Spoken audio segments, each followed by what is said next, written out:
Welcome back, Tribe from the North, brave and bold, to the unofficial podcast of your Idaho Vandals and your Vandal affiliate on the Big Sky Podcast Network. I'm your host, Chris Hammond, and with me today will be co-hosted with Alex the Boat Boatman, and we have our holiday special for you guys today. We have the President C.Scott Green on today. Hopefully you guys will enjoy it. We worked really hard on it. We just want to wish you, from all of us here at Tubs of the Club, a happy holidays. Montucky cold snacks.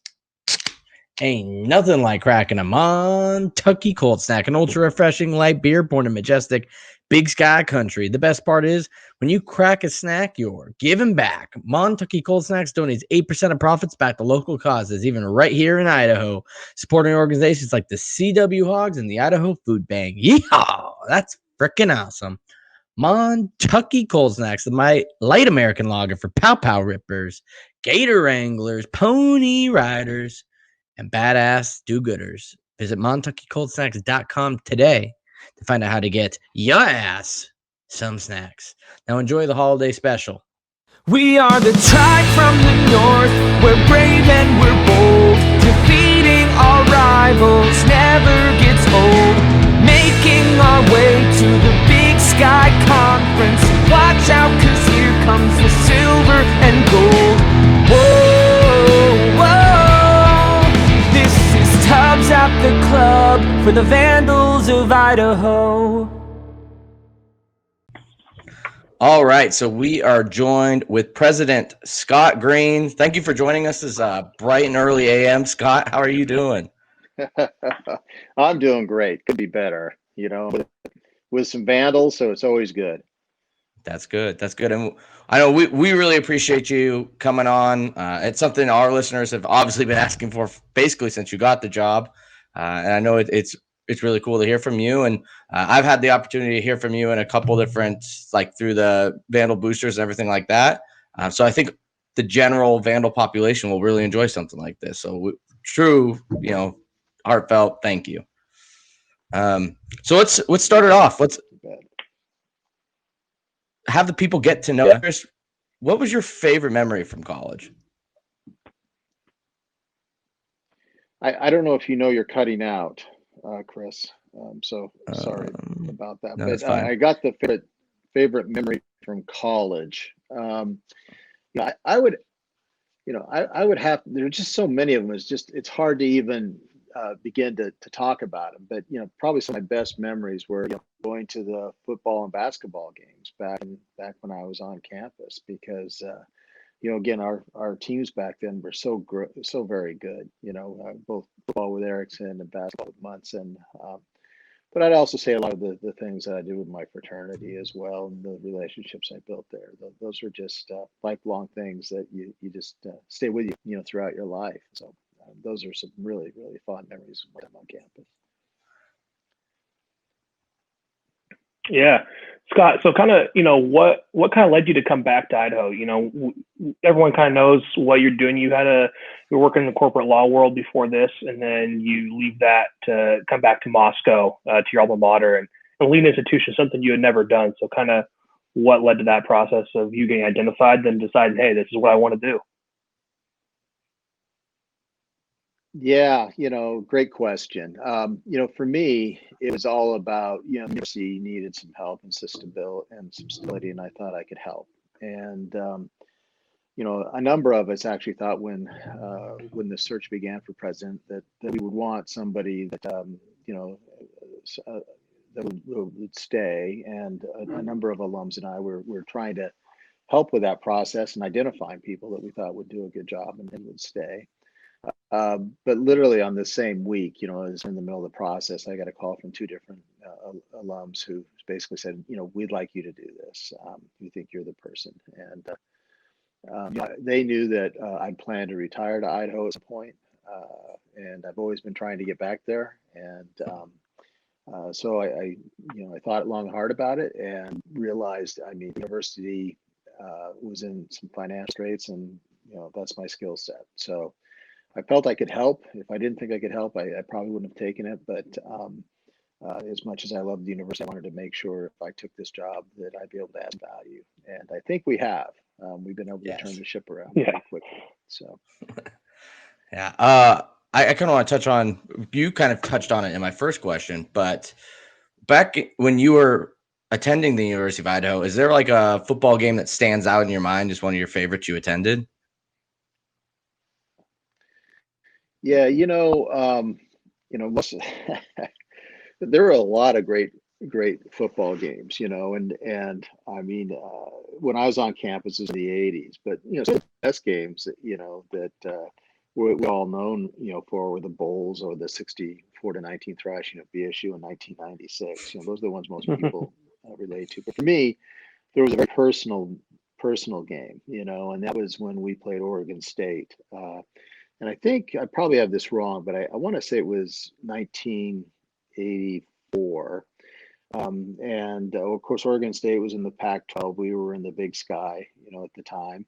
And so they were heavily favored. And one of my best friends from high school played for the defensive line of OSU. And in fact, play, with this, was drafted by the Seahawks. And we beat him up pretty good, 41-22. So that was one of my favorite memories. And he was not too happy, as you can imagine, but I sure was. So, yeah.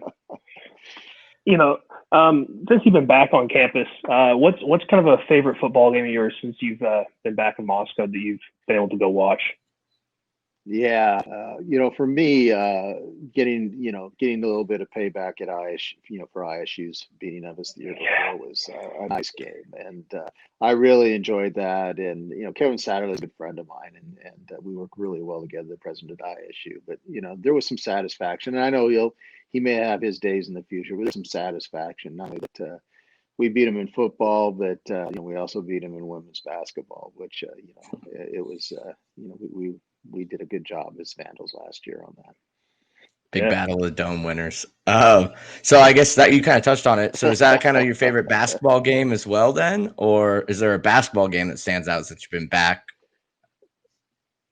Well, yes, the women's basketball win against ISU was by far my favorite as well. I was looking forward to the Montana State game. I am convinced they would have taken it.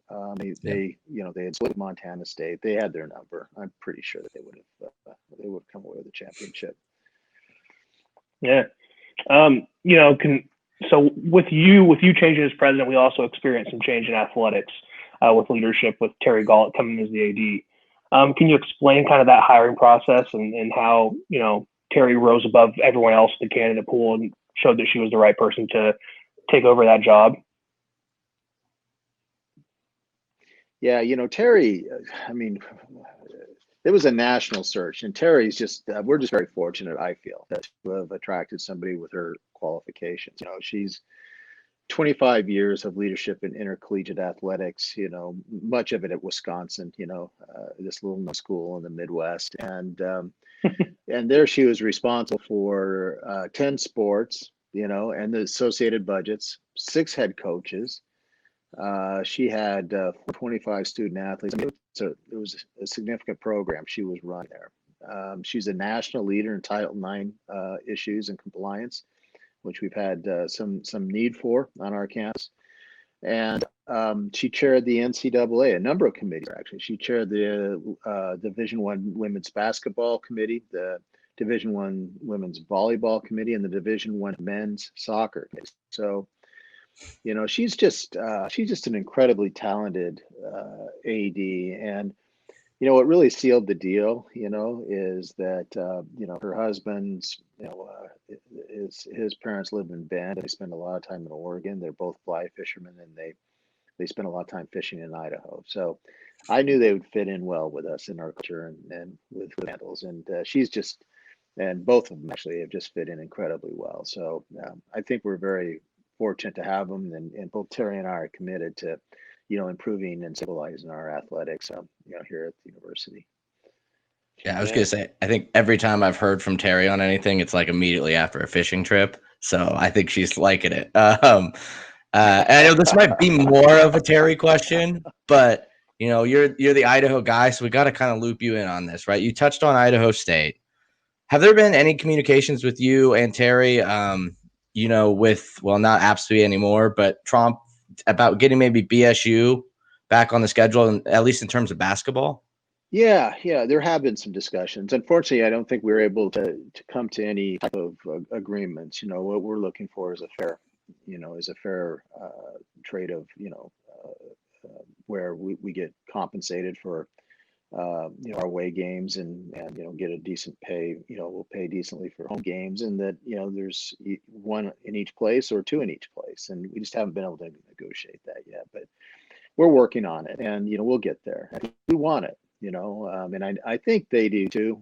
It's hard to tell, but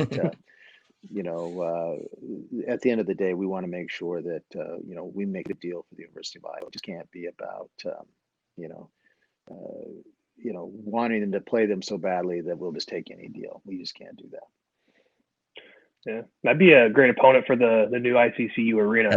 That was going through my head Indeed when I was would. like, I doubt they want to be the first team, and that energy is going to be electric. That paired with Boise State, that might be too much, honestly.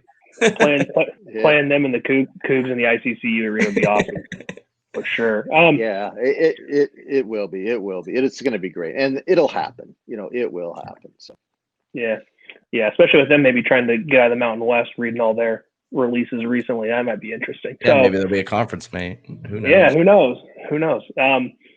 So Scott, we talked about a little athletics, but we know your primary role as the president of the university is to deal with everything, whether it be academics, the budgeting. So we're going to kind of touch on that. All of us have something in common. We're all alumni of the University of Idaho. So everything is important to us, regardless if it's athletics or not. Kind of want to talk to you about the importance of Greek life at the university. It makes about a third of the student population. And as times evolve, we see nationally how Greek life has evolved within the national media, within our campus ourselves. What do you see as the future of Greek life at Idaho and the importance of it? Well, I'm very optimistic, about Greek life at Idaho. Our biggest problem at the moment, is that we just got so many fraternities on campus, and more that want to come because we're a great environment for that. Our Greek life is it's an experience, and a lot of people come to the University of Idaho because of that. I mean, all you have to do is walk up and down Greek Road, realize what a beautiful place it is, and it really does attract students. So for us, it's about getting our enrollments to a place that it's stable. My vision for Greek life on the University of Idaho campus is that we have fraternities and sororities that are in demand and stable. And to do that, we've got to get more kids, more students enrolled at the U of I. I realize it's more of an institutional issue. We did a great job 2 years ago. Enrollments were up, in the Greek houses. But last year with COVID, not only for the Greek house is suffering, the entire university is suffering. Our applications were up, 60%, and our acceptances were 14% before COVID, and then COVID just changed everything. So we're hopeful. I'm very hopeful in the future. I'm very optimistic. We have a very strong Greek system here. Greeks are natural leaders on our campus, and as you point out, they make up between a quarter and a third of our university. Our foundation, alumni board, all of our advisory boards. I mean, Greeks, our alumni that lead those, the vast majority are Greek. So it's just it's part of who we are. It's part of our fabric. It's not to say that those who study in residential life aren't also part of our fabric, but that's what makes us great. We are a university that is truly in many different ways, including the experience that you have and how you choose to live on campus. Yeah, and you touched on it there, but I know the university's really, since you've taken the office, like I don't want to say pivoted, but has put a whole different emphasis on how to recruit and market to future students. And it sounds like before COVID, been rather successful. Can you kind of just dive into what you guys are doing to market yourselves to potential new students? Yeah, well, we really have. We've tried to. I've tried to communicate to our university that recruiting students is everybody's job. It's not just strategic enrollment management. But it's the faculty's job. It's the staff's job. It's the alumni job. it's my job, right?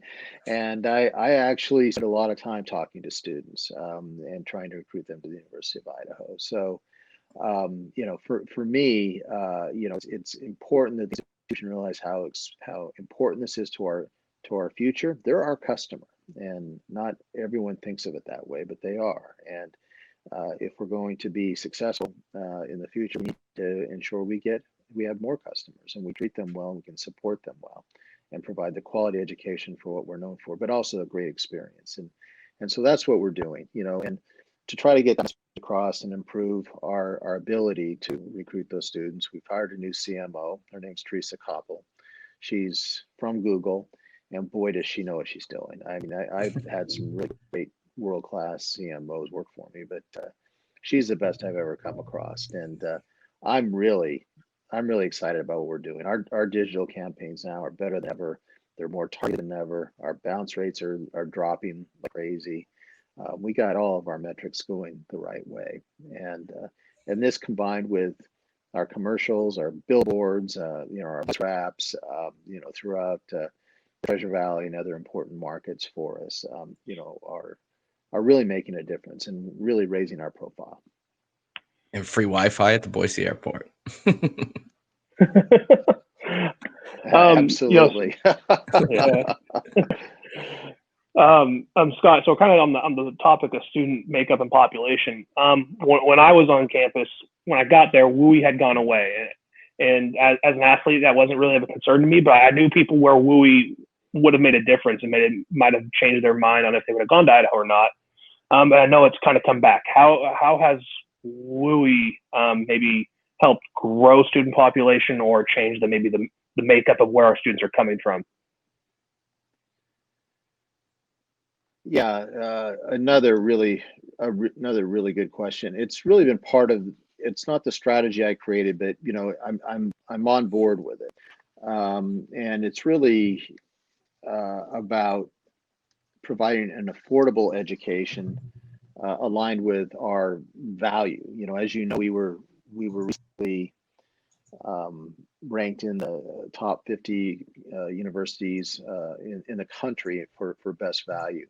And on that list, obviously, number one and number two, I should say, but number one and number two on those are Harvard and Princeton, not exactly inexpensive universities. So it's not just about being inexpensive; it's also about quality, right? And interestingly enough, there are very few public companies on that list. Most of them are private because of the quality component, and really, there are only two above on that entire list, and that is the University of Virginia and University of North Carolina.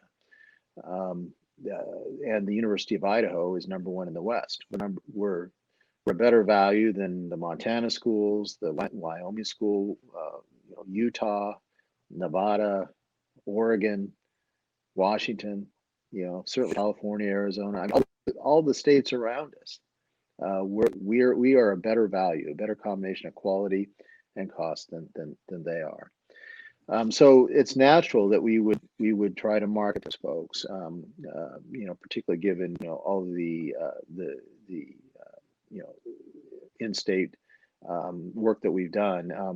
There's only so many Idaho students to go around, and our WUI numbers have gone up because of that. We've really focused on providing good value to them, and as you know, they pay 150% of in-state tuition, so they get a significant discount. And over the last 2 years, we're up some 60%. We're up 40% last fall and 21%, another 21% this fall, which isn't bad given COVID, right? And I think you'll see that number skyrocket again next year because, again, we're an incredible value and high quality. And so we're back in WUI, and I think it's the right thing long term. And again, to provide access to affordable, high quality education is what we're all about. And so from when I was in school, the Albertsons College of Business and Economics had a program called, the Integrated Business Curriculum, IBC.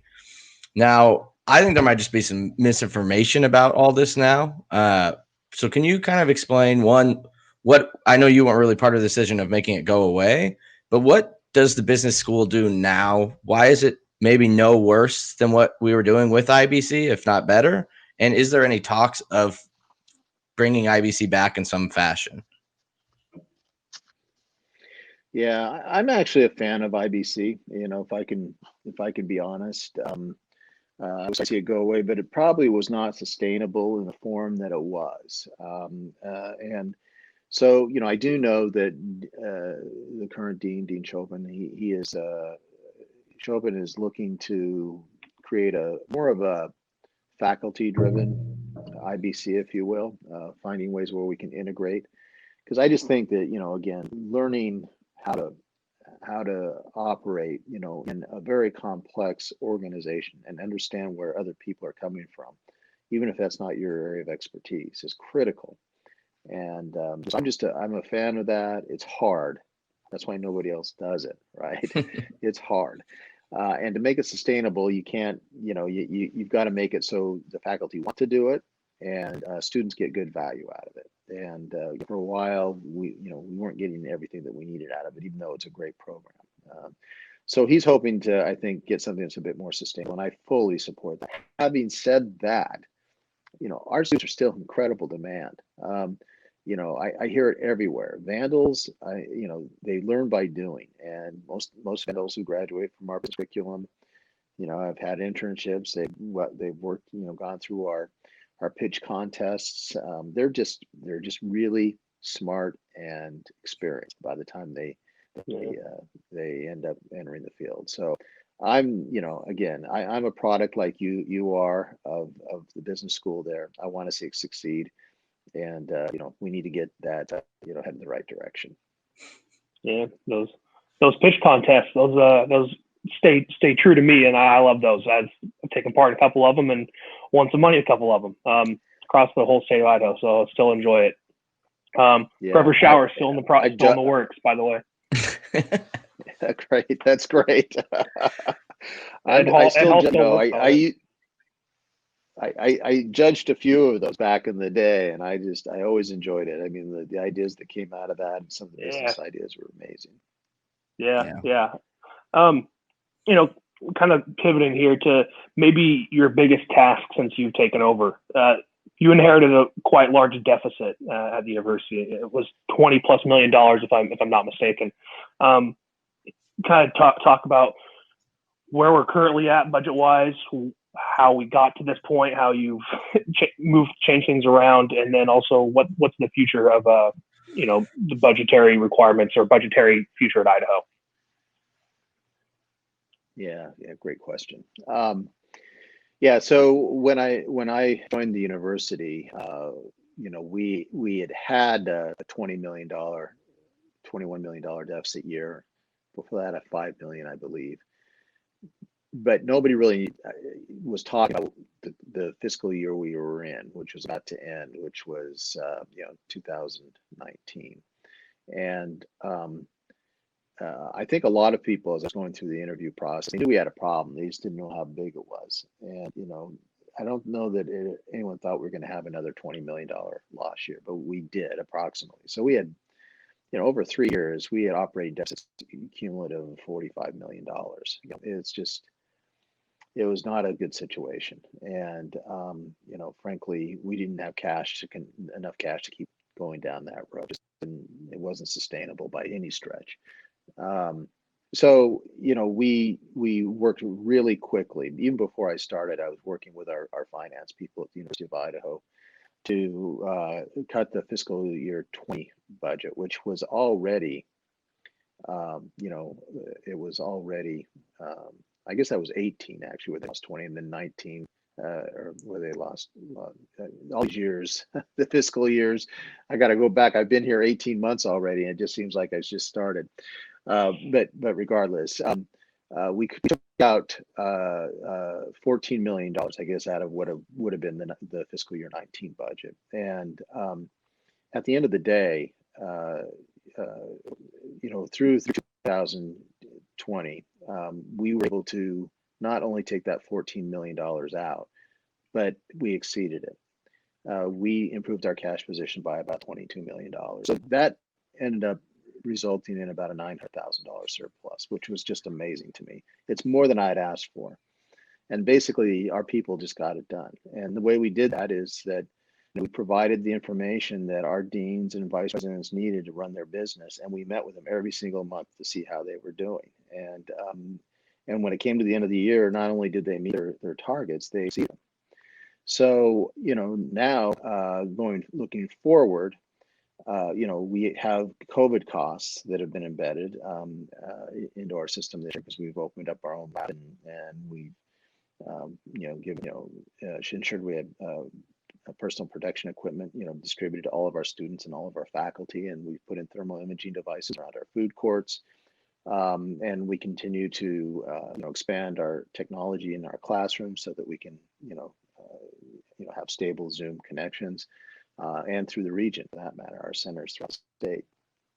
So there's been a lot of expenditures, but we're still doing pretty well.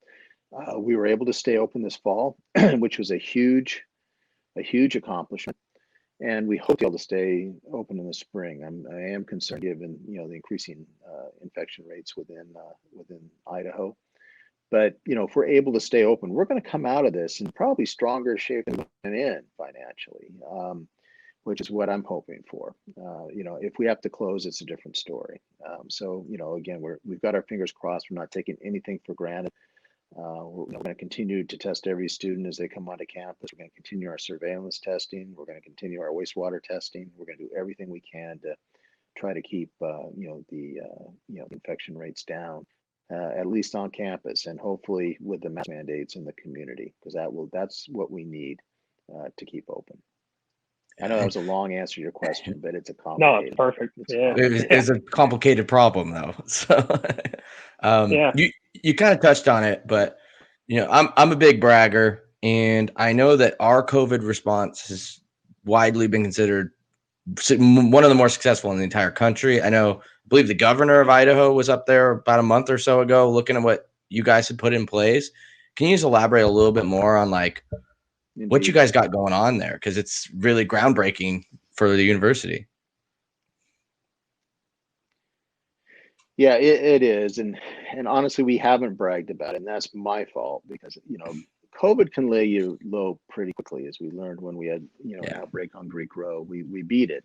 But boy, I'll tell you, it moved fast. And so you have to be prepared. And I like to get out in front of this stuff, as leaders, when you're at risk. And, as we knew, at the time we had across the board, 8 miles away, a huge outbreak. Right. And they weren't even having live classes. So, we were being very careful about what we said and what we were doing. But the truth is that, Kirk Schultz at Wazoo has actually said he thinks we have the best, overall COVID response in the country. And that's because we opened up our own lab. It's because we tested every student before they came in. It's because we did surveillance testing to understand how we were doing and identify hotspots. We tested wastewaters, which actually helps identify we had a problem on Greek Row. Then we used specific testing on Greek Row of those hotspots to help those students help those chapters identify who was sick and who wasn't. And we at our height we had about 14 chapters and sororities on quarantine, but after 3 weeks we were almost back to normal. And again, with infection rates, going way down again. And that's because, we had the ability, we had the tools to go in and identify it quickly, to test everybody, identify who was sick, do our contact tracing, and get people off of quarantine as quickly as possible. And get them back in the classroom, which is really what we wanted. And we stayed open through Thanksgiving. And there's a lot of, as there's a lot of, maybe even the majority of colleges and universities around the country that are online. And my own daughter, she's taken all her classes at a different, university online. And it just, to me, I wish she was at Idaho. I think she wishes she was at Idaho now too, because it just, who wants to sit in your parents' house and take your classes? Nobody. Yeah, it's been great to see how Idaho's responded to such a unique unique situation with unique problem solving. I know this is something that we hadn't. Just listen to you talk real quick. And how has your experience as a business in the business world changed how you operate a university? Because we get all the time, we get university leaders, people who are academics, and they've been the whole time as a provost or a dean, a professor. How has your experience outside in the private sector kind of shaped how you run this university? Because it's very unique, and I think it's been very effective. Yeah, it's I would say my skill set, as you mentioned, it's not academic. Even though I have written some books and I've taught from time to time. I did a little bit of adjunct teaching out at Hofstra University in finance. But I think it's complementary to the academic side. I rely very heavily on my provost, Terry Lawrence, and others who have strong, academic, administrative capability. And what I bring is, kind of a different view about how to operate. One that is more operational, one that focuses on execution, setting goals and executing. And being able to, move the ball, and move and strengthen the university in a very empathetic way, and deal with, financial crises with, with some skill, and again, it's my world that I grew up in, and again, I've had global responsibility, so it's one I am able to manage large groups and get them headed the right direction. Having said that, you need the hearts and minds of the people that are following you, and I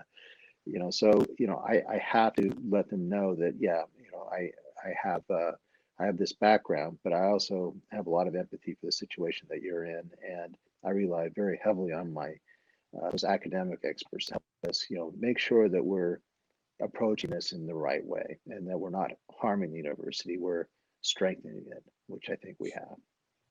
Yeah. Yes. We got one more kind of question from us before we get into a couple selected listener questions, but a nice little 3-parter to end it.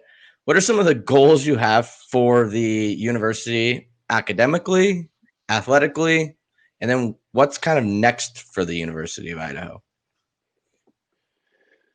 Yeah, so athletically, let's start there, because a lot of our listeners, they care about athletics, as do I. Terry inherited a pretty volatile situation, with turnover in coaches and some compliance violations, and frankly, the work that she's doing, because she's a compliance expert, is we've found more things we're trying to correct at the end of the day. And so she's been dealing with that, and some not so great behaviors by some coaches that have left, and it's just made it very difficult. And moving down to, from FBS to FCS is also destabilized our football program. You get a lot of those folks who came here to play, in FBS who, all of a sudden they, overnight find themselves in FCS. They've left, and you got to replace them. And it just destabilizes your entire organization. So our goals are pretty simple. We want to provide that stability that we need, rebuild our athletics departments in a way that are compliant, so that we can win and be proud of how we're winning. Make no mistake, we want to win. Terry and I, we're all about that. But we have to get everything in there fixed first. And I don't think either of us realized how bad things have gotten in there. But I think things are on the rise there as well. And hopefully with a new arena, we can really help our basketball program recruit. We're giving Paul what he needs to stabilize his guys and try to get them out and playing football this spring. And doing all the things that the coaches need and are asking for. So, now is giving them what they need. We hope that they can also deliver, and I know that's what our alumni want as well. Academically, my priorities really for the university are threefold, and probably most everyone's probably heard these, but they don't change. But I'll repeat them, and that is around student success, which includes, supporting our students in recruiting them and supporting them. That means, improving, their experience while they're on campus. That means providing more scholarships and, giving them better experiences in internships and research. So, we're making some investments in that, including our distance students, and making sure they feel like they're part of the experience. So we're making investments in student scholarships, in distance learning. So that student success is number one. Number two is research. It's our goal to become an R1 research institution, and we can do that. We already do enough research from a dollar perspective to be an R1 institution. But where we don't quite measure up is in the number of PhDs we're pushing through the system, and the postdocs that we have. So we're going to be making investments in there. And the reason that's important is because R1 institutions get the vast majority of all federal funds that are given out to research by far. And not only that, they get the best research. So we want to have that for our students and for our faculty. So it's important that we get there, and we have a roadmap. We won't get there in our next review, which I think is next year, because we're just getting set up. But I'm pretty confident that, in the review after that, 4 years from now, we will be designated an R1 institution. I'm pretty confident. And the final thing is our story. And that's also about recruiting and getting students to the University of Idaho and getting Vandal alums to be proud of, of our institution, all the great things that we're doing. We are a university on the rise. Nobody can really debate that anymore. When you see that we've turned our financial situation around. We've got these working groups that have provided roadmaps of how we're going to get to R1, of improving student success and getting out and telling our story. And, we've completed that P3 deal, which also will fund our strategic initiatives. So we've got the money that we now can invest, by leasing our plan into those 3 initiatives that I talked about. And we're being recognized for it throughout the state. Everyone's pretty amazed at how quickly the university has turned around and is starting to add value again. And frankly, I think we've always been recognized on the outside, again, through increasing our ranking academically with U.S. News and World Report and as best value. So, we're just getting started, and we are very confident that the University of Idaho is going to be even stronger in the years to come than we are now. Awesome. Makes me excited to be a Vandal. Just listening to you talk gets me pumped up. Pretty excited on the 7 a.m. on a Monday morning. So Right. it's pretty hard to do. I know I'm excited to see what's next and see some Vandal wins in the Dome this spring and upcoming fall. Be a good time to win some Big Sky games. Yeah. So now we're gonna move into our fan portion. So this is #AskTubs. So we always like our listeners to kind of give us some input on what they want to hear us ask you. So we got a few of them for you. From Taylor Cash at Idaho Grown T Cash, #AskTubs. What's your proudest accomplishment so far, and what can we look forward to in the near future? Yeah. It's a good question. I mean, there's just so many things I'm both proud and grateful for. Our faculty and staff, the things that they've delivered, from eliminating our operating deficits, which we've just talked about, to the roadmaps that have been prepared for our sustainable financial model, R1, the research and distance learning working groups. The roadmaps for that again enable us to really up our game going forward. To the lease of our STEAM plan I talked about, which is going to help fund all that. But I'm probably most grateful and proud of all the hard work that went into opening our COVID testing lab and keeping the university open to instruction this past fall. I mean, it was a tremendous undertaking. I can't tell you how much time and effort went into this, and our staff, our employees and our faculty, they moved mountains to get this done. And some believed it was not possible. There were a few out there, talking very loudly that we would never get it done.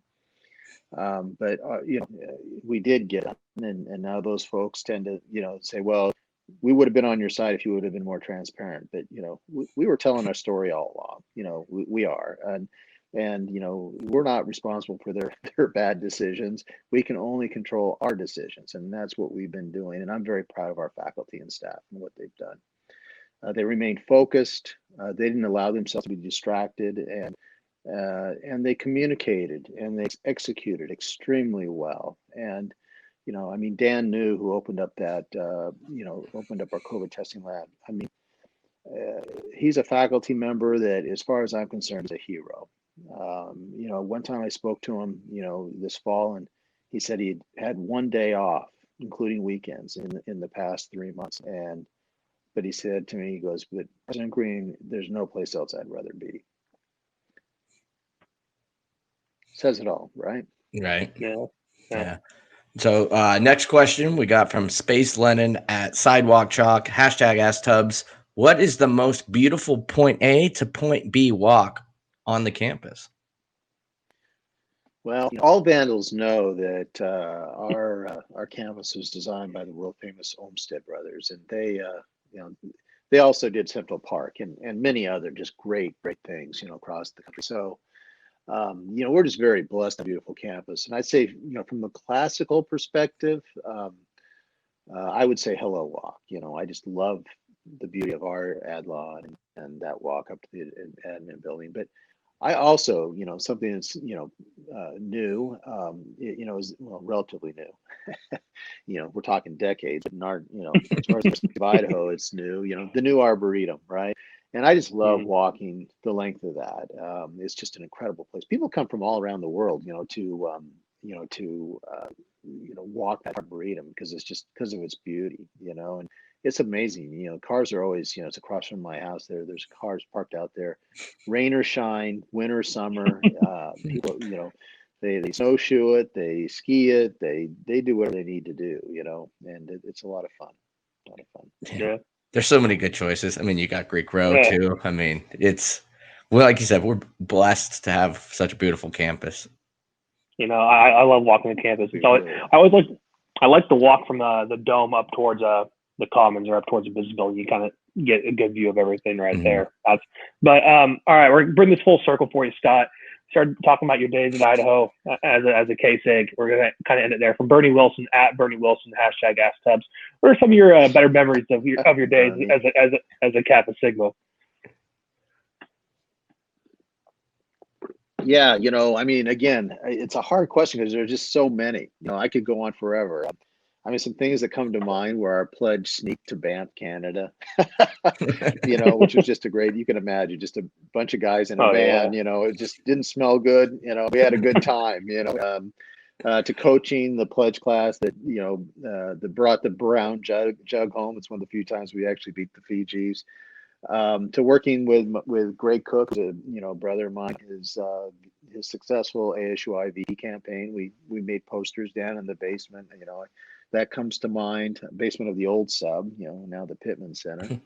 I think, even walking as a fraternity, to those football and basketball games. We would go as a group, I guess as a pledge, I remember holding seats for some of the upperclassmen as part of my job. But just going there as a group, it was just a great experience. So I have a lot of great memories as Kappa Sig there, and our annual cruise on Lake Coeur d'Alene. How could I forget that? Those are great memories every year as well. So I had a good time. I can't complain about my time on campus. It was one of those things. I wish everyone could experience it, and that's what I'm trying to do, is ensure that all people, all high school students are considering the U of I. They deserve to have the kind of experience that we all had, right? If they only know about it, but we have to be willing to tell that story and tell them what it means to us. Yeah. Well, Scott, we want to thank you so much for coming on. Yeah. We know your time's valuable, so we appreciate you taking some time out of the day. Our founder reminded us this morning. He was like, remember, you're talking to the president that has the most excitement behind him in the current century. And I was like, that's a great way to put it. People, I know we don't speak for every Vandal, but I know every Vandal I've talked to is very pleased with the job you're doing. And you hit it. There's just some renewed excitement you brought back to the university. So thank you so much for that. If people want to get a hold of you, or if there's something at the university you want to plug, now's your time to do it. Yeah, no, if anyone wants to get a hold of me, you can always reach out at UI President, at president at uidaho.edu, president at uidaho.edu. And I would love to hear from folks. I try to answer every single email I get, and I would love to hear about it. Otherwise, go out and tell your story. And I keep saying this, and help us recruit any high school aged kids, let them know what your experience was like at the U of I. Tell them your story. You don't have to tell them ours. Tell them yours, because that's the experience that really will resonate with them. So, Chris and Alex, I had a lot of fun. Thank you. You made my morning. So I enjoyed it. Thank you, Scott. Have a good one. Perfect. Thank Scott Green, you. everybody.